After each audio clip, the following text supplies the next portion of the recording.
तो स्वागत है दोस्तों आपका फिर से मिस्टेक फाइल में एक और ऐसे हॉरर केस के साथ मैं आया हूँ जो कि इंडिया में आपको बहुत से सुनने मिलेंगे रिचुअल्स के लिए। कुछ लोगों ने रिचुअल्स के लिए अपनी फैमिली उजाड़ दी, कुछ लोगों ने किसी और का घर बर्बाद कर दिया और कुछ लोग ऐसे थे जिसने एक 6 साल की बच्ची की जान ले ली। और ये कहानी है एक 6 साल की बच्ची की, सिर्फ़ और सिर्फ़ उसने एक रिचुअल्स के लिए, जिसने सिर्फ एक रेलवे स्टेशन से एक बुक खरीदी थी, उसके अंदर जो रिचुअल्स लिखे हुए थे उसने वो फॉलो करा और उसने एक पल भी नहीं सोचा कि ये मैं सही कर रहा हूँ और ये सब सही है या गलत। उसकी हैवानियत से एक 6 साल की बच्ची की बेकसूर एक छोटी सी जान की उसने बहुत बुरी तरह से मर्डर कर दिया। नवंबर 19, 2020 की कहानी। एक कानपुर के एक शहर से 6 साल की बच्ची की गायब होने की खबर मिलती है और पास के फॉरेस्ट में उसकी डेड बॉडी मिलती है और वो भी पोस्टमार्टम करने के बाद पता चलता है कि इसके साथ गैंग रेप हुआ है। गैंग रेप करने के बाद भी इन दरिंदों ने उसे छोड़ा नहीं, उसे जान से मार डाला और मारने के बाद भी उसकी डेड बॉडी को काट के उसके लंग्स निकाल दिए। और ये सब इन लोगों ने क्यों किया आगे कहानी में जानते हैं, तो जुड़े रहे मेरे साथ पूरी स्टोरी में। 20 नवंबर 2020 का एक केस है।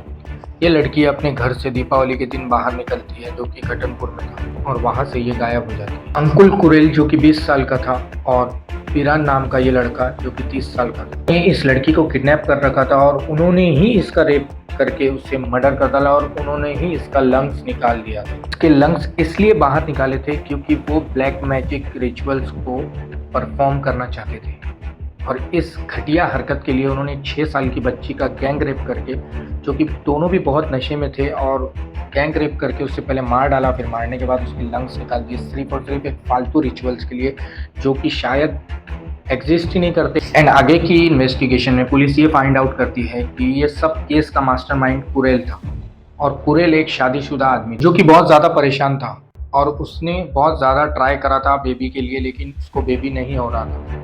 तो उसने ये सब रिचुअल्स करने शुरू कर दिए। ये सब रिचुअल्स के चक्कर में पड़ के उसे लगा था कि उसे उसकी वाइफ को बेबी हो जाएगा, लेकिन ये सब फालतू चीज़ों से कुछ नहीं होने वाला था। एसपी ब्रिजेश ने ये भी बताया कि कुरेल के साथ उन्होंने उसकी वाइफ को भी अरेस्ट किया क्योंकि उनका कहना था कि उसकी वाइफ को सब पता था, लेकिन उसने ना पुलिस को इन्फॉर्म किया ना ही किसी को बताया, एकदम से चुप रही थी। डीप इन्वेस्टिगेशन के बाद ये भी पता चला कि वो उन्हें काफ़ी ज़्यादा मिसलीड करने का ट्राई कर रहा। जैसे ही उसकी इंट्रोगेशन धीरे धीरे ज़्यादा इंटेंस होने लगी तो वो बहुत ज़्यादा डर गए थे, घबराने लग गए थे। वो एक दिन रोता हुआ मिला। उन सबको उसने अपना क्राइम डेफिनेटली कन्फेस कर दिया था पुलिस को, एंड साथ ही साथ उसने पूरी स्टोरी उनको बता दी थी। एंड उसने ये रिवील किया कि उसकी शादी 1999 के अंदर हो गई थी, लेकिन तब से उसको बेबी नहीं है। फिर उसके बाद में उसको ब्लैक मैजिक के बारे में पता चला एंड उसे ये रियलाइज़ हुआ कि वो ये रास्ता चुन के अपने गोल को एकम्प्लिश कर सकता है। एंड फिर जब उसने अपने दोस्त और भांजे अंकुल और उसके दोस्त बिरान को ये सब चीज़ें बताया रिचुअल्स के बारे में और उसको बेबी नहीं हो रहा है ब्लैक मैजिक के रास्ते, फिर वो लोग भी उसके साथ ये क्राइम में जुड़ने के लिए तैयार हो गए थे। उन्हें भी कुछ समझ नहीं आया, उन्होंने भी बस एक शैतानी चक्कर में हाँ कर दी। फिर ब्रिजेश के अकॉर्डिंग ये भी पता चला कि उस रात वो दो फुल ड्रंक हालत में थे। रात को जब उन्होंने ये सब कारनामे को अंजाम दिया, वो सैटरडे की रात को वो बच्ची अपने घर से पटाखे लेने के लिए निकली थी और उन्होंने वहाँ पर उसे किडनैप कर दिया। सब कुछ करने के बाद उन्होंने परशुराम कुरेल को ये सब हैंड ओवर कर दिया था और लंग्स दे दिए थे। परशुराम कुरेल रिचुअल्स परफॉर्म करने के लिए तैयार था, लेकिन उससे पहले ये बात पुलिस तक पहुंच गई थी एंड उन्होंने काफ़ी चीज़ें बहुत जल्दी हैंडल भी कर ली थी। You know what is the most sad about this case?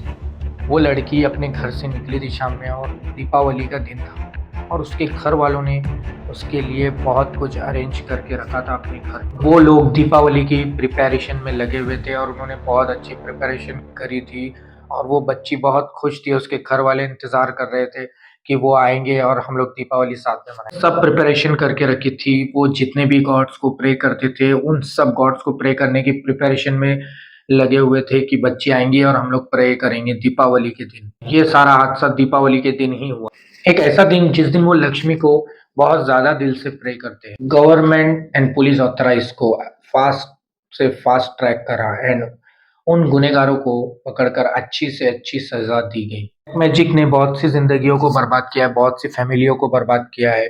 कुछ पैसों के लिए कुछ लोग ऐसे रिचुअल्स बता देते हैं जिसके लिए वो अपने घरवालों की जान या फिर किसी मासूम की जान को भी कुछ नहीं समझते। और ये सब फ़ूलिश चीज़ें चलती है इंडिया में भी और बहुत सी कंट्रियों में ये सब चीज़ें चलती है। और ये रिचुअल्स के लिए मतलब कि उनको इस कदर उस चीज़ पे भरोसा आता है कि मैं ये करूँगा तो ये हो ही जाएगा और उनको मतलब एक गुमराही के रास्ते पर होते हैं वो। तो मैं तो यही बोलूँगा आप लोगों से भी और सबसे कि ये सब फ़ालतू चीज़ों से दूर रहे क्योंकि जब कोई इंसान इतना हैवान बन सकता है एक रिचुअल्स के लिए कि 6 साल की बच्ची के लंग्स निकाल के वो उस रिचुअल्स को परफ़ॉर्म करने जा रहा था मतलब उसकी कितनी हिम्मत उसने एक पल भी नहीं सोचा कि मैं ये क्या कर रहा हूँ किसी एक ब घर की बच्ची की ज़िंदगी बर्बाद करके मैं खुद का फ़ायदा देख रहा हूँ। तो मैं तो यही बोलना चाहूँगा ये सब चीज़ों से जितना हो सके उतना दूर रहिए और मिलते हैं अगली वीडियो में। जब तक के लिए आप मेरे वीडियो को सब्सक्राइब करें एंड लाइक करें।